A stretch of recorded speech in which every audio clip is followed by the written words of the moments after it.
Hola, mi gente. Nos encontramos después de un tiempito. ¿Puedo escribir? Perfecto.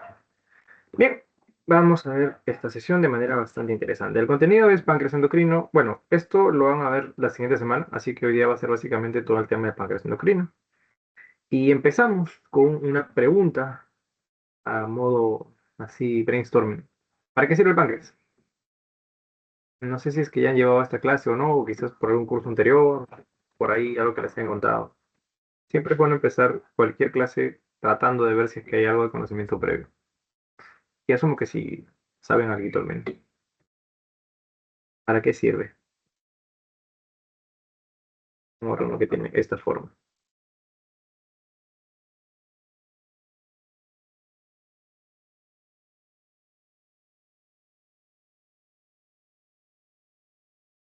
¿Ideas?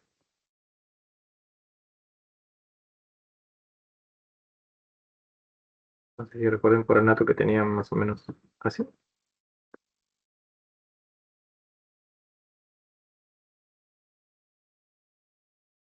Y adentro habían como unos circulitos también que flotaban.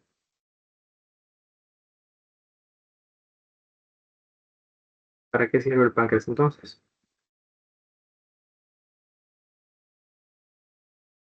Bueno, el páncreas va a depender, ¿no? Si hablamos de su porción exocrina o su porción endocrina. Entonces, ahí esto lo dividimos. Vamos a poner exocrina y por otro lado endocrina, que justo es la que va con este tema. Ahora, ¿alguien sabe qué funciones tiene la parte endocrina del páncreas? ¿Qué funciones tiene la parte exocrina? ¿Es lo mismo? ¿Son distintos? Uno bota para afuera, uno para adentro, pero son las mismas sustancias que secretan. ¿Qué es lo que sucede con este órgano? ¿Por qué la importancia de estudiar el páncreas?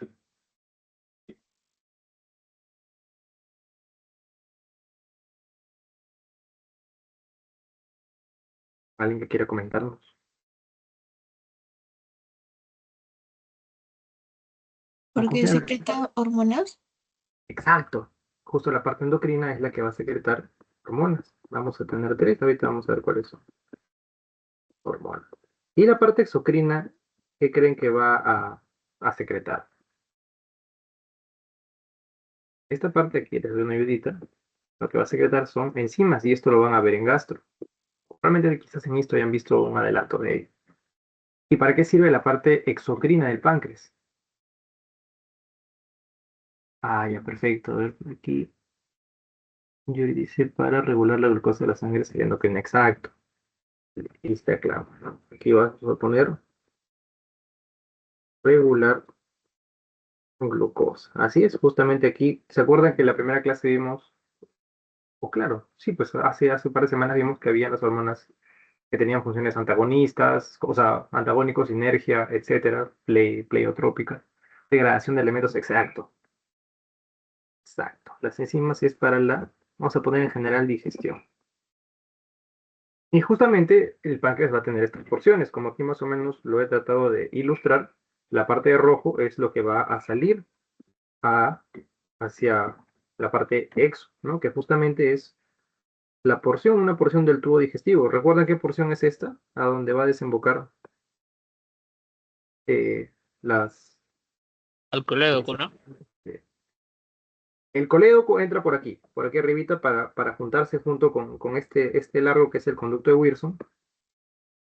Es Wilson, este es el colédoco, y ambos desembocan en este grandote de acá.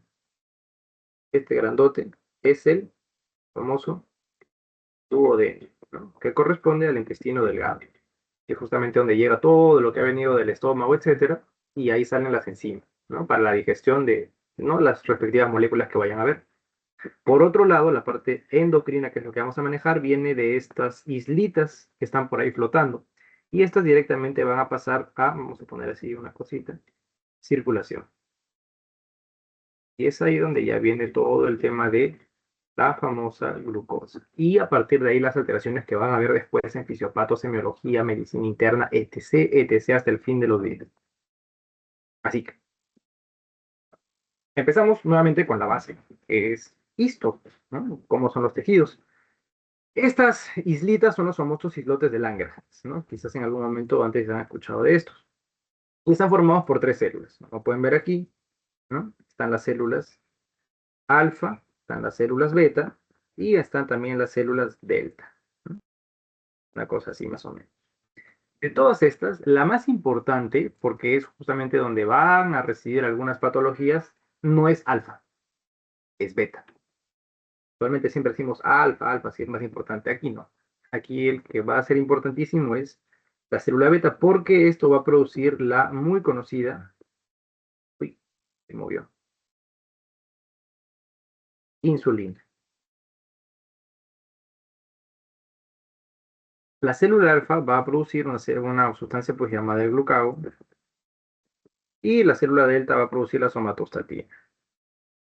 Ahora, ¿alguien sabe para qué sirve la insulina y el glucagón, que son los más icónicos a la hora de las funciones que tiene nuestro páncreas endocrino?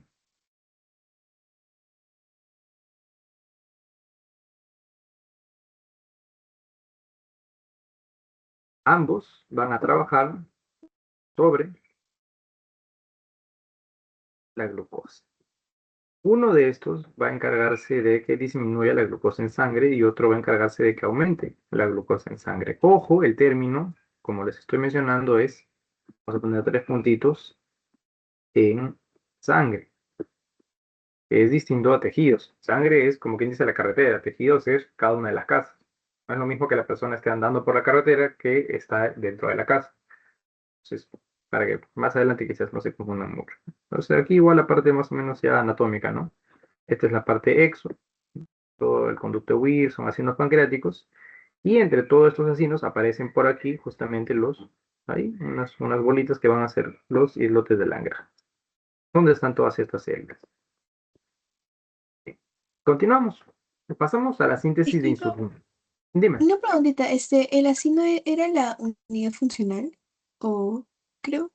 ¿Cuál es la unidad funcional del páncreas? O sea, ¿o no O hay? sea, como la parte exocrina va a ser tus ácidos pancreáticos, pero en la parte endocrina es los islotes de Langerhans, Ah, porque cada ok. uno va a secretar distintas sustancias, ¿no? Por eso este dibujito, o sea, esto de acá amarillito es el páncreas, ¿no? Y este conducto que ves aquí es el conducto de Wilson que va a recolectar las enzimas, ¿no? Que se van a producir justamente aquí, que son los acinos pancreáticos. Pero entre acino y acino, tú vas a tener por aquí flotando un circulito.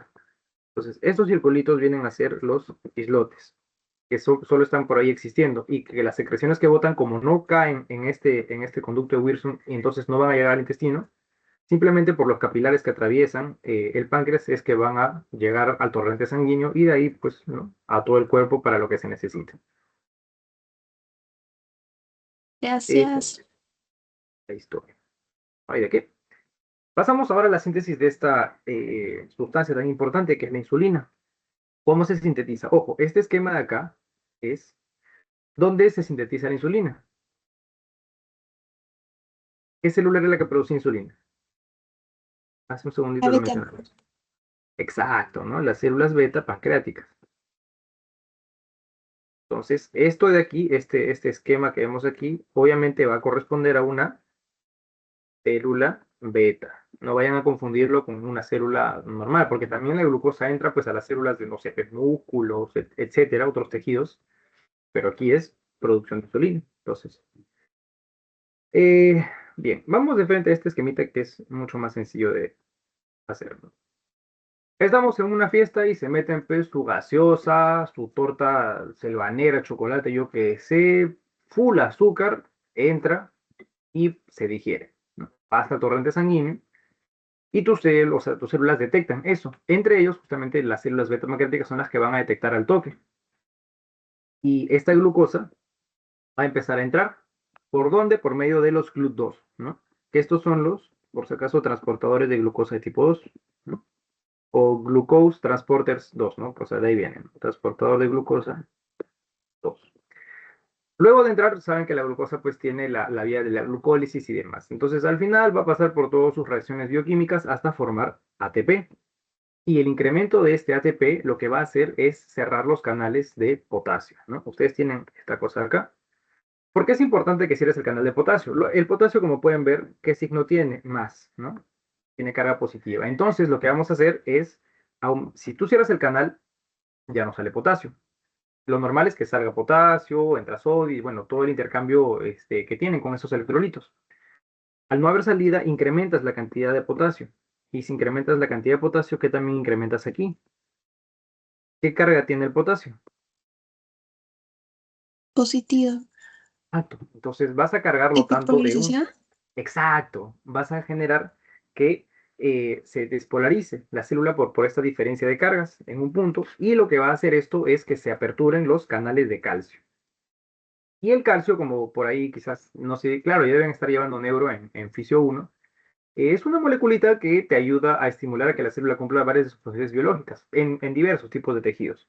Entonces, aquí, al ingresar este calcio extracelular, aumenta la concentración y eso es lo que estimula que las vesículas donde se había sintetizado la insulina sean secretadas. Y así es como la célula beta va a botar la insulina. Entonces, lo importante de aquí recordar para toda la vida es, uno, la glucosa es el principal estímulo que va a generar la liberación de insulina. Dos, esta glucosa va a aumentar el ATP. Tres, el ATP cierra. Te va a contraer los canales de potasio para que acumules potasio intracelular y puedas despolarizar la célula para que se aperture los canales de calcio y el calcio entra y bota, le dice, bueno, ya entré yo, insulina, tú te vas. Y listo. Así es como se secreta la insulina. Por un lado, ese es todo el proceso. Por otro, ¿de dónde viene la insulina? Esa es otra gran pregunta. Y aquí tenemos estas palabritas de acá. La primera es la pre-proinsulina. ¿Por qué pre-pro? Porque le quitas el pre y vas a tener una proinsulina, que es la molécula inmediatamente anterior a la insulina. Esta proinsulina, a su vez, va a dividirse en insulina y en el famoso péptido C. Para hacerlo un poquito más entendible, aquí vamos a tener en este gráfico a la proinsulina. Es la más importante. La proinsulina, como les dije, se va a dividir en dos porciones, en péptido C y propiamente en insulina. Entonces, aquí pueden ver nuevamente, está la proinsulina y vas a tener una zona que es el péptido conector, que es todo lo que está aquí, que parece esta C. Y vas a tener la otra parte, que es este fragmento de acá. Este fragmento que parece una especie de trapecio, o en las ecografías cuando las hacen así en ese plano, esa es la insulina. Está compuesta por dos cadenas, una cadena A y una cadena A y una cadena B. Y estas cadenas van a estar unidas por estas cositas de acá, que son los puentes de disulfuro, porque son dos azufres que van a estar conectándolas. Entonces, si ustedes en algún momento ven este tipo de molécula y ven que está aquí conectada por dos cositas, simplemente así en gráfico, ¿no? Si cortan en estos puntos, esta zona de acá va a ser el péptido C y la zona de aquí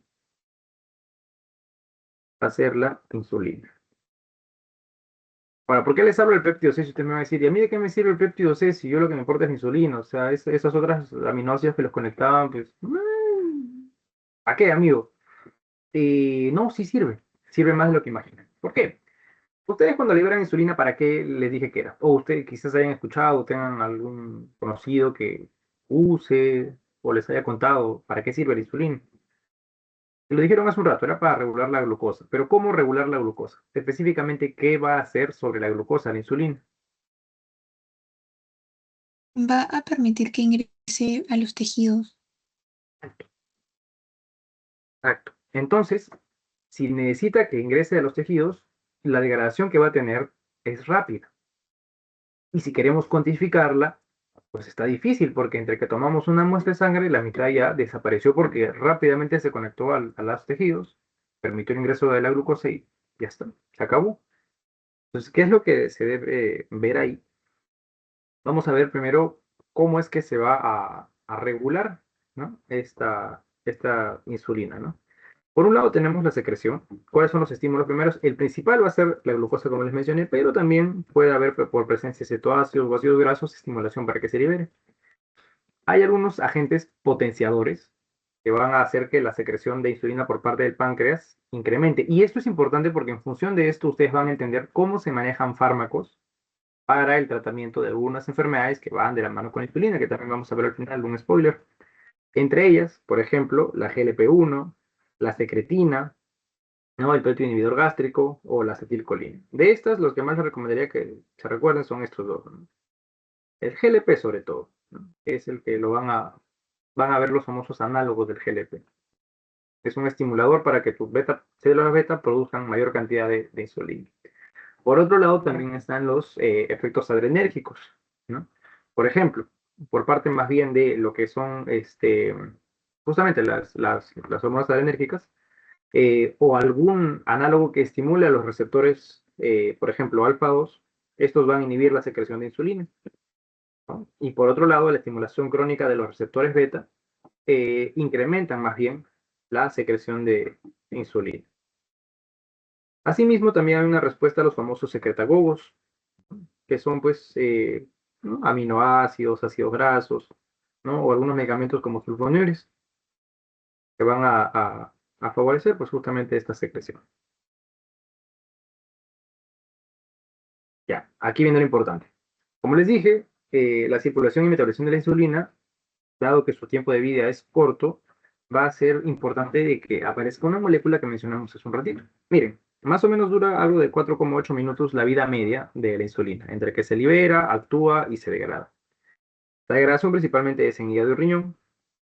Y bueno, junto con la insulina, ustedes recuerden que estaba el péptido C, así que la degradación de esto o la proinsulina es a nivel renal.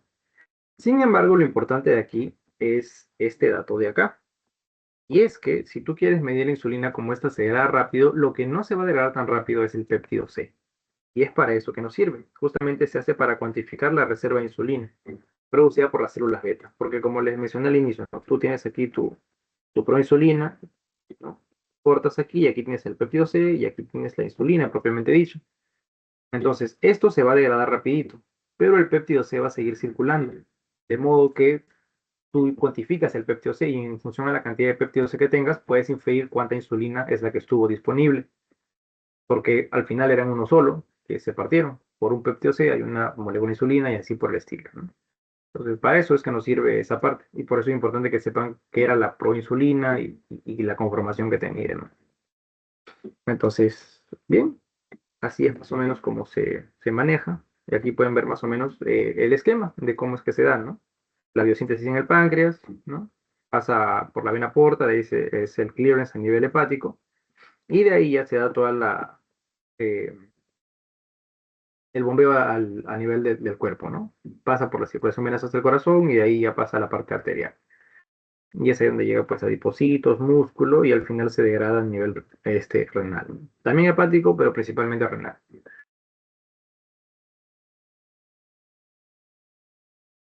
Bien. Hasta aquí está claro. Me pueden dejar una reacción si es que está todo entendible.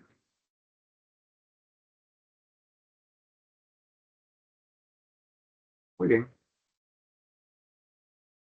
¿Qué más tenemos por aquí? ¿Cuáles son los efectos post-receptor? Ok, ya hablamos de cómo se liberó la insulina, pero esta va a unirse justamente a varios tejidos, principalmente adiposo y muscular, que es donde más se va a generar el ingreso de la glucosa. ¿Qué es lo que va a hacer en cada uno de ellos? Bueno, aquí van a tener, digamos así, es el receptor de insulina. Vamos a poner así, receptor de insulina, y este triangulito vamos a poner que es la insulina. ¿Cómo está conformado este receptor? Es lo que vemos aquí. Este va a tener, ¿no? Unidades alfa, unidades beta. La unidad alfa va a estar expuesta hacia la parte, bueno, extracelular.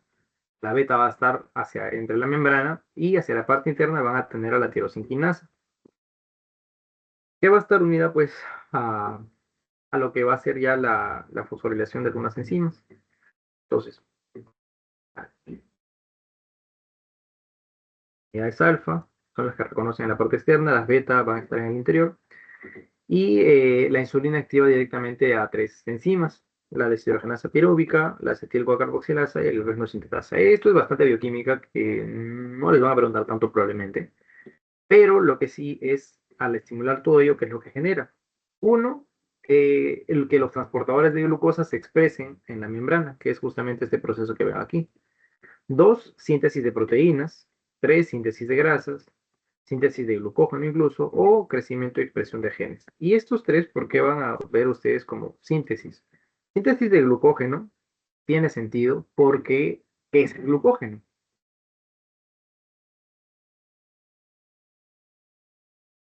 ¿Qué tiene que ver el glucógeno con la glucosa?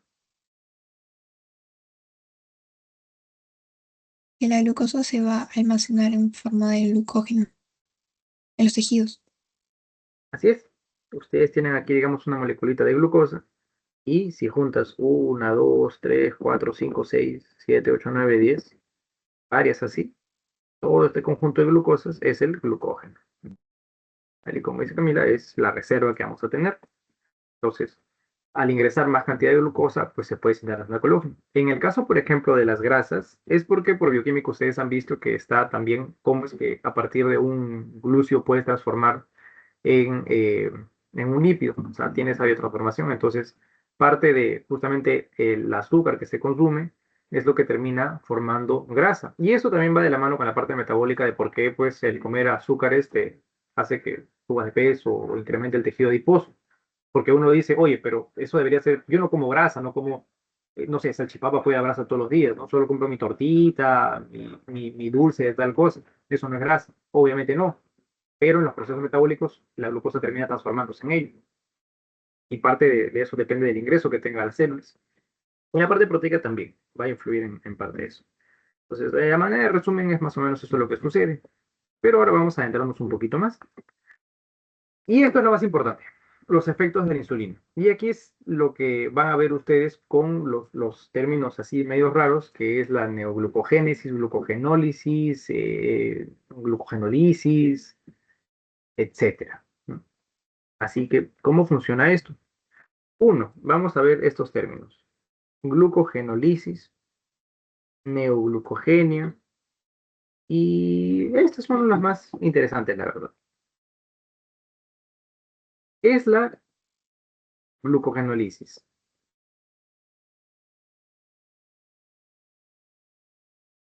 La degradación de glucógeno almacenado. Perfecto, ¿no? Y tal y como su nombre lo dice, que dice glucógeno slash lisis, lisis de glucógeno. ¿Qué es lo que va a hacer la insulina? Esta va a inhibir esta glucogenolisis, ¿no? ¿Por qué? Como vimos en la diapositiva anterior, justamente hace lo contrario, estimula la formación de glucógeno, ¿no? O sea que, y aquí pueden verlo, va a hacer que de tu glucosa formes este glucógeno, ¿no? Por ende, la degradación se inhibe, ¿no? No se libera, no sale glucosa del torrente sanguíneo a partir de ello.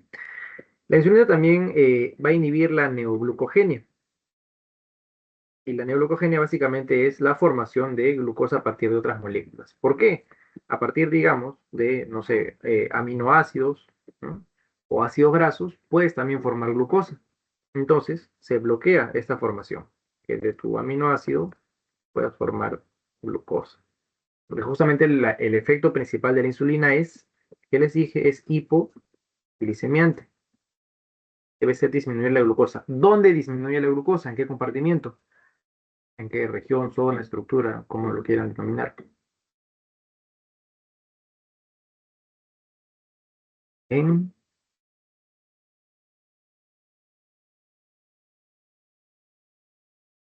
nunca se olviden, en sangre. Y cuando vayan, esto no lo aplica solo para la glucosa, aplica para básicamente todo el resto de moléculas que vayan ustedes a analizar en un hemograma o hagan algún tipo de examen justamente de sangre. Si les dicen hiponatremia, hipocalemia, hipopotasemia, hipercloremia, etcétera, y cada uno de esos nombres es en sangre, su referencia es sangre, no es en tejidos, es en sangre, porque es de ahí donde van a tomar la muestra. Obviamente, si la glucosa está baja en sangre es porque está depositándose en tejidos, viceversa. Y así más o menos es la lógica que van a aplicar para poder adaptarse a estos términos, ¿no? Cuando vean hipoglicemiante, hipoglucemia, hiperglicemiante, etcétera. Entonces, por ende, la insulina es hipoglicemiante. Es otra. ¿Qué más? Va a favorecer, como les mencioné, la síntesis de triglicéridos y obviamente inhibe su degradación. Pasamos de glucosa a formar grasita. También inhibe la cetogénesis hepática, o sea, la formación de cuerpos cetónicos, ¿no? Que básicamente a partir de los ácidos grasos es que vas a formar estos cuerpos cetónicos, también se frena. Y favorece la síntesis de proteínas. Entonces, estos son los efectos en general que va a tener nuestra estimada insulina. ¿Está claro hasta ahí? Disculpa, ¿por qué inhibe lo de los cuerpos cetónicos? Porque justamente los cuerpos cetónicos o los cetoácidos aquí vienen a ser un tipo de combustible. Es básicamente como si fuera combustible, un análogo, si quieres, o homólogo a la glucosa. Entonces, la idea es que no se produzca más de esto, o sea, sino que lo que hay disponible, en el caso de glucosa, entre simplemente a tejidos y, y ya. Al igual que en el caso, por ejemplo, de los ácidos grasos, estos también se depositen en tejidos y no estén, pues, degradándose o saliendo, porque al salir, al final van a pasar a metabolizarse en el hígado y ahí es donde se forman justamente los cuerpos cetónicos. Entonces, lo que busca la glucosa es favorecer el ingreso de estos ácidos grasos por la formación dentro de ese tejido, en lugar de su liberación. Ok, gracias. No hay de qué. Bien, entonces aquí está clara la glucosa. Vamos a hablar ahora de su querido amigo, incondicional y eterno rival, el, ¿cómo se llama? El antagonista de la glucosa, de la insulina, perdón. Glucagón. Así es, escenario glucagón. Literalmente es insulina al revés. Si sea insulina, el glucagón es en un chiste. ¿Cuál es el efecto que va a tener? Pues como vimos, si la glucosa era hipoglicemiante, el glucagón va a ser hiper. Entonces nos va a incrementar la glucosa. ¿En qué compartimiento? En, ¿Sangre? en la sangre.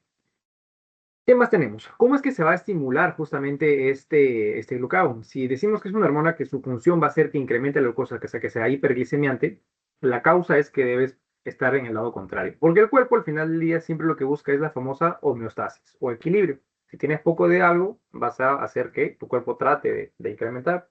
Si tienes mucho, va a tratar de bajarlo. En este caso, justamente son situaciones de hipoglicemia, ¿no? Lo que va a estimular que se secrete el glucagón. Porque el glucagón va a empezar, así como la glucosa hacía que, perdón, la insulina hacía que la glucosa entre a tejidos, el glucagón va a hacer que la glucosa salga a los tejidos y circule por sangre para que quede a disposición de quizás otros órganos que lo necesiten con mayor, valga la redundancia, necesidad. Así que tenemos aquí, por ejemplo, que va a estimular la gluconeogénesis, ¿no? Y también la glucogenolisis. El caso de glucogenolisis es que se trae abajo tu glucógeno para formar glucosa y que ésta pueda salir a circulación, ¿no? En el caso de la, por ejemplo, gluconeogénesis, es porque neogénesis viene de nueva formación de glucosa, ¿no? ¿Y por qué digo neogénesis? Porque esto va a venir a partir de otras sustancias, va a redundancia, pueden ser aminoácidos, ácidos grasos, van a transformarse justamente en glucosa. Por eso es neoglucogénesis o gluconeogénesis, ¿no? Un sinónimo básicamente. Otra cosa, aquí sí se va a activar la lipólisis, ¿no? Degradas tu tejido adiposo para poder generar ácidos grasos y que estos en el hígado se metabolizan para formar los cetoácidos o cuerpos cetónicos que van a ser un combustible alterno a la glucosa, ¿no? Porque se supone que como estás en una situación de hipoglicemia, tu cuerpo está necesitando energía que usas, lo que encuentras, y ahí entra, pues, por ejemplo, la formación de esto, ¿no? Que es un tipo de combustible, ¿no? Para nuestro cuerpo, ¿no? En términos más sencillos. Eh, sí, pues aquí está, ¿no? Se incrementa la cetogénesis hepática, ¿no? Esto acelera la transformación hasta formar los cetoácidos. Y también va a favorecer la degradación de proteínas. ¿Por qué ¿Cuál es la unidad mínima de la proteína? Sí, básicamente, ¿cuál es la unidad mínima de lo que está formado? Aminoácido. Así es. Entonces, yo les dije que aquí había una cosa llamada gluconeogénesis. Esto se correlaciona, obviamente, porque a partir de tus aminoácidos vas a formar glucosa. No sé si ustedes recuerdan la conformación de los aminoácidos, ¿no? Que tenían tenían ciertas porciones, no me acuerdo ahorita cuáles, cada uno de los terminales tenía un terminal carboxilo, un terminal, o sea, tenías un nitrógeno, en la parte carboxile y no me acuerdo cuál era el otro. Pero a partir de una de estas es que se forman moléculas de glucosa. Así que es básicamente el mecanismo que va a usar el glucagón, ¿no? Para tratar de darte este aporte. Uno, saca de tejidos glucosa. Dos, aprovecha los ácidos grasos para formar grupos cetónicos. Y tres, transforma o bien ácidos grasos o bien aminoácidos para también formar nueva glucosa. Sacas reservas, forma nueva glucosa o usas un combustible alterno como los ácidos grasos transformados en cetoácidos. Hasta aquí está todo claro nuevamente. ¿Alguna duda o consulta?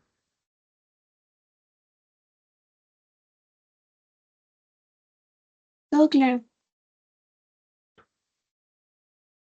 Y por último, pero no tan último, la somatostatina, ¿no? ¿Esta qué es lo que va a tener? Va a tener funciones exocrinas, motoras, también en el tracto gastrointestinal. Esta sí es como que un poquito multiusos.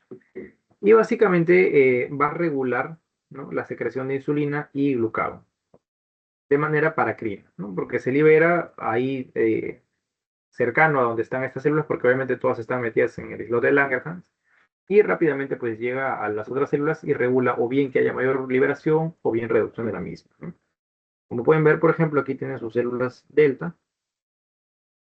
¿Okay? Entonces, esta célula delta va a liberar somatostatina, que va a regular a la célula alfa o en este caso a la célula beta, dependiendo si necesita que haya más de una, más de otra, etc., ¿no? Más o menos ese es el mecanismo que va a tener esto. Y hasta ahí la parte más fisiológica pura de cómo funcionan estas cosas.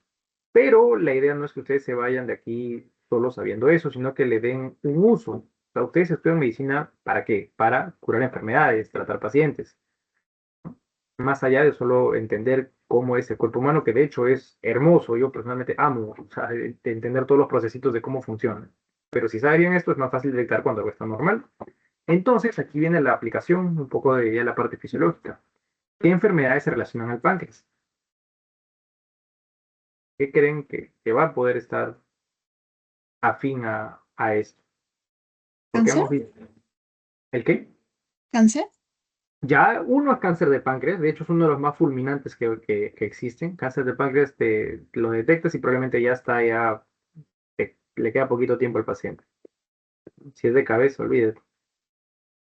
Cáncer de páncreas es uno. Vamos a poner ahí una listita de enfermedades. ¿Qué otra enfermedad se puede relacionar al páncreas? Y a ver, traten de guiarse de este dibujito, que se les podría venir a la mente. Ya yo les digo una, para ir llenando aquí, pancreatitis, digamos, ¿no? Inflamación del páncreas. También es peligrosa, tiene lógicamente cierto tipo de dolor característico y demás. Ya lo van a ver en semen, pancreatitis. Pero hay una que es muy conocida y que justamente va a afectar a estos órganos. ¿Qué es esto? Miren, vasos sanguíneos. Aquí que tienen riñón, aquí que tienen corazón, ojo, y aquí, pie. ¿Qué enfermedad creen que afectaría a estos órganos?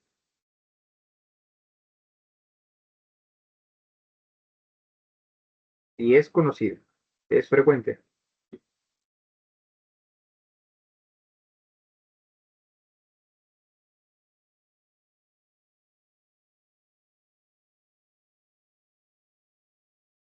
¿Diabetes? Bingo. La famosa diabetes mellitus. Van a haber tipos, hay una gran variedad de tipos de diabetes, pero en resumen es la diabetes la que termina generando pues estas alteraciones. Es importante, es importantísimo porque es pan de cada día. Gran parte de la población adulta mayor en Perú tiene diabetes, ¿no? Termina, o bueno, se detecta tardíamente también algunos, supuestamente están sanos hasta que empieza a haber una manifestación. Y les voy a hablar un poquito de esto porque quiero que más o menos vean cómo se aplica la parte fisiológica. Lo más importante en el caso de la diabetes es justamente la regulación de la glucosa. Y ahí es donde entra pues lo que hemos visto, la famosa insulina. Ahora, pasamos a ver qué es lo que sucede aquí. Hay dos tipos clásicos de diabetes, 1 y 2, lo más conocido. Y aquí ustedes pueden ver más o menos cómo es que va a ir avanzando este contraste. Ustedes tienen, por ejemplo, ¿no? Un saludable libera acá, ¿no? De su, ¿cómo se llaman las células que lo liberan? Beta. Así es, ¿no? Las células beta del páncreas. Van a liberar insulina. Esta insulina llega hasta una célula, se une y esto va a facilitar, pues, de que ahora sí se permite el ingreso de la glucosa. Pero van a haber dos tipos de alteraciones. Una en la que dañes al receptor y otra en la que dañes justamente a la producción de insulina. Y estas van a ser 1 y 2. En el caso de la 1, lo que sucede es que tú has atacado al páncreas. Entonces, si atacas al páncreas, simplemente, ¿no?, tu liberación de insulina se corta. Y por ende, la glucosa va a seguir ahí, nunca vas a tener algo que permita su ingreso, ¿no? Siempre se va a quedar ahí afuera. Y la otra es la que sí produce insulina, pero el receptor ya está dañado, ¿no? Aquí la célula beta sí produce, pero como pueden ver aquí, su receptor es el que se ha malogrado. Y a pesar de que trate de unirse ahí tu insulina, nunca va a funcionar. Por ende, la glucosa sigue ahí andando. ¿Cuál es la diferencia de estos dos? Que mayormente la tipo 1 es autoinmune. Naces ya más o menos con esa condición. En cambio, la diabetes tipo 2 sí suele desencadenarse a lo largo de la vida. Y es donde se produce la famosa resistencia a la insulina. Y hay factores de riesgo o hábitos incluso que van a estimular esto. La constante secreción de insulina de maneras un poquito desmedidas hace que se empiecen a insensibilizar parte de estos receptores. Y la fisiopatología, porque aquí también quiero más o menos explicarles una partecita de lo que van a ver, es eso, ¿no? Al no haber esto, la glucosa se queda libre en sangre. ¿Qué pasa si la glucosa se queda libre en sangre? Va a incrementar, ¿no? Hiperglucemia. Si es, va a generar tu hiperglicemia. Y esta hiperglicemia es la que va a generar el resto de alteraciones, ¿no? Esta hiperglicemia se da por, bueno, ¿no? 1, disminuye la secreción de insulina. 2, incrementa la producción de glucosa. ¿Por qué? Y tú dices, oye, pero si hay un montón de glucosa en sangre, o sea, ¿por qué tu hígado va a producir más glucosa? Y es que tus células no están recibiendo. Tus tejidos simplemente emiten la alerta de, oye, a mí no me está entrando glucosa, me estoy quedando sin energía, necesito glucosa. Nadie se le pasa, a ninguna célula se le pasa por la cabeza de que el receptor está mal o que no se produce insulina. Solo les importa que no tienen glucosa. Entonces el hígado produce. Entonces sobrecargas más todavía la cantidad de glucosa. ¿Qué más? Bueno, disminuye la captación de glucosa periférica, o sea, se almacena por ese lado. Y también, pues, bueno, el consumo de carbohidratos, obviamente, ¿no? Es otro de los factores que va a generarte esto. Punto 1. Punto 2. Se quedó ahí. Ahí está, ¿no? Estos son algunos de los daños que van a tener. No voy a desglosar todo el detalle, pero para que se hagan una idea. Tienen, por ejemplo, lo que es el daño al ojo que vimos ahí, la retinopatía, ¿no? O daño también a los nervios, que es justamente la neuropatía. Puede haber ictus, ¿no?, a nivel cerebral por daño a la parte vascular. Voy a poner así más o menos para que se entienda. Enfermedad cardiovascular, la famosa nefropatía diabética, que es el daño de los riñones, donde puedes terminar generando la famosa enfermedad renal crónica, o RC, o insuficiencia renal crónica, si lo quieren llamar más sencillo. Y la arteriopatía periférica a nivel del pie, que es el famoso pie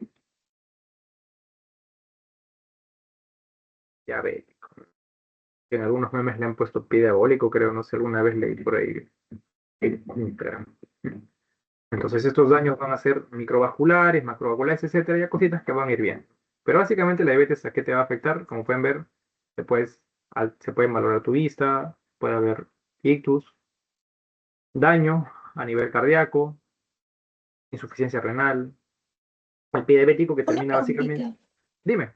Disculpa, o sea, así como que a grandes rasgos, para no desviarnos tanto, como que, ¿cómo funciona eso que se inyectan las personas? O sea, de Ven, insulina, no sé, es que no comprendo bien qué hacen los ya, diabéticos.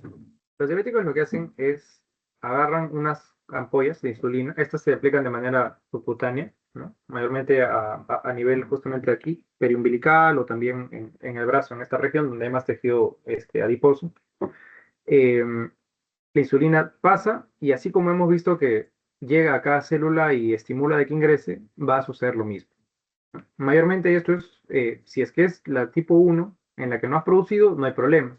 Si es que es la tipo 2 en la que hay resistencia, como es una dosis un poquito más considerable, entonces el receptor como que a la mala es como si tratas de forcejear la puerta y termina abriéndose. Y hace que la glucosa no se sobrecargue en sangre. Y es así como entra. En resumen, es esa la manera en la que funciona. Ok, gracias. Y ya para terminar, para no ahí molestarlos, esto es algo que también les va a servir más adelante, ¿no? Y sobre todo esto de aquí, porque a veces ustedes, no sé si ya les haya pasado, terminan un curso y les dicen, eso lo van a ver en el siguiente. Llegan al siguiente y le dicen, eso debieron verlo en el anterior. Y ustedes, ¿y ahora qué hago? Así que algo que les va a servir en general en la vida es saber por lo menos cuáles son los valores normales de glucosa en sangre. Y algo que me gusta de fisiología es que si aprendes lo normal, lo patológico es solo descartar lo que no sea normal.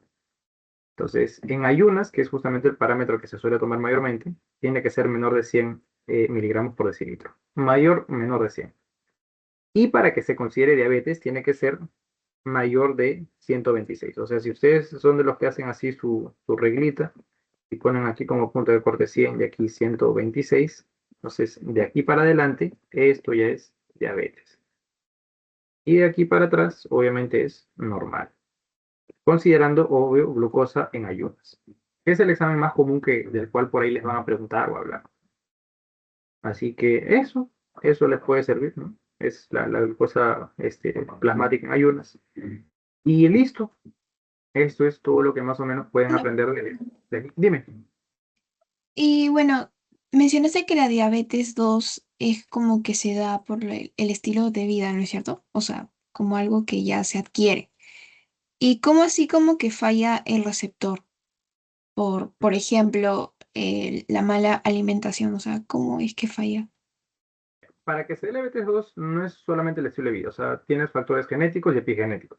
Genético es que ya naces quizás con cierta predisposición a desarrollar esta enfermedad y epigenético es ya lo que si tú constantemente pues consumes que sea carbohidratos, azúcares refinadas, etcétera, vas a sobreestimular a tu organismo. ¿Por qué? Mientras más azúcar consumes, tu célula pancreática, tus beta pancreáticas van a decir, ah, ya, insulina, liberan y vuelven a liberar. Pero es como que te tengan a ti corriendo todo el día.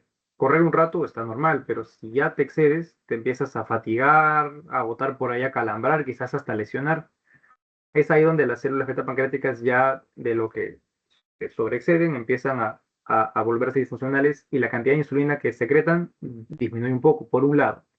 Por otro, los receptores que solían tener al andar saturados de insulina y teniendo cierta predisposición a generar resistencia a la misma, porque también hay un componente genético, terminan haciendo eso.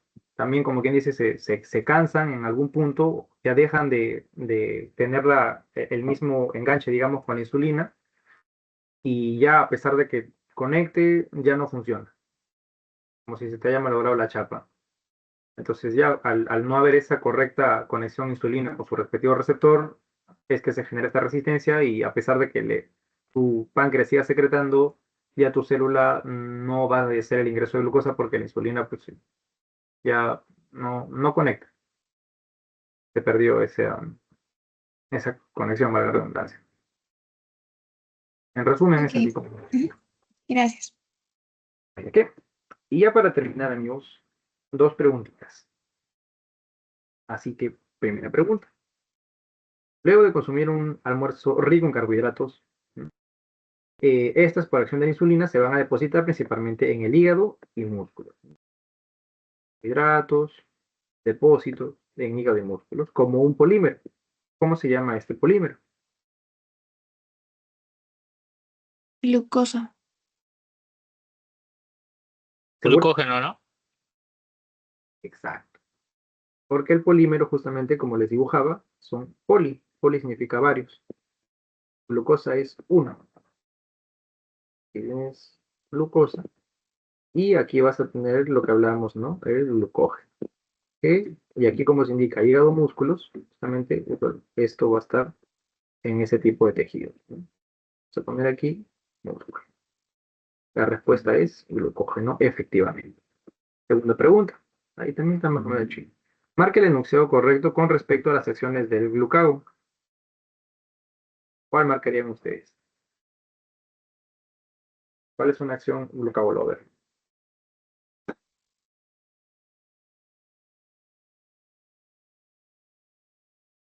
Era neoglucogenia. Sería la A, ¿no? Inhibe La la C. neoglucogenia. Favorece síntesis de proteínas. A ver, a ver, a ver. Glucagón. Brevemente. El glucagón, ¿qué tipo de hormona iba a ser? ¿Qué iba a hacer con la glucosa?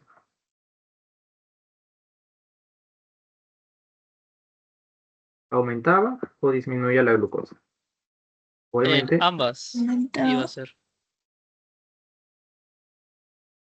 ya, la referencia es en sangre. ¿En sangre qué hace con la glucosa? Aumenta. Exacto. ¿No? El glucagón va a ser una hormona hiperglicemiante. Recuerden que cuando vean los términos hiperglicemia, hipoglicemia, etcétera, siempre su referencia es sangre. Entonces, para que incremente esta en sangre, tienes que, uno, sacar los depósitos. O sea, tienes que estimular la glucógeno lisis, ¿no? Vamos a romper, lo contrario a esto, ¿no? Rompemos estos para poder tener glucosa libre. ¿Qué más se debe hacer? Debemos estimular también la producción de nueva glucosa. O sea, además de la reserva que estamos quitando, si podemos crear desde cero, mejor aún. ¿Y cómo se llama el proceso en el que tú, por ejemplo, tenías, no sé, aminoácidos y los transformabas en glucosa? Gluconeogen. Así es. Génesis. Ajá. Gluconeo, de nuevo, génesis, origen. Por eso dije lo de las proteínas, pero creo que no es la opción. Ahora que me doy cuenta. Vamos a llegar ahí. Y lo otro, pues, bueno, también era favorecer, ¿no? Lo de la formación de los cetoácidos, ¿no? Agarrabas ácidos grasos, estos se liberaban, pasaban al hígado, cetoácidos tienen más combustible. En resumen, ¿no? Lo tres más así elemental. Entonces, por ejemplo, favorecer síntesis de triglicéridos, vamos a ir de acá abajo para arriba. Por lo visto, no. Porque para sintetizar tenemos que depositar glucosa en tejidos periféricos. Y aquí más bien estamos sacando lo que hay de ahí. Entonces, descartado. Estimular la glucogenólisis, a la glucogenólisis. Se estimula de que se rompa el glucógeno. Sí. ¿Verdadero o falso? Verdadero. Verdadero. Por favorecer síntesis de proteínas necesitamos que glucosa se deposite. Entonces, también se descarta. Inhibir la cetogénesis, no, más bien estamos estimulando la cetogénesis. Y inhibir la neoglucogenia, al contrario, necesitamos que se produzca nueva glucosa. Entonces, esto, pues, también no podría caer ahí. Entonces, debería ser estimular la glucógeno lisis. Y con eso hemos concluido con los términos elementales sobre esta sesión. Así que, gracias mis estimados por toda la atención prestada. Y no se retiren porque vamos a enviar el post-test. Igual, si es que tuvieran alguna pregunta, pueden ir haciéndola. Mientras les voy enviando el post-test.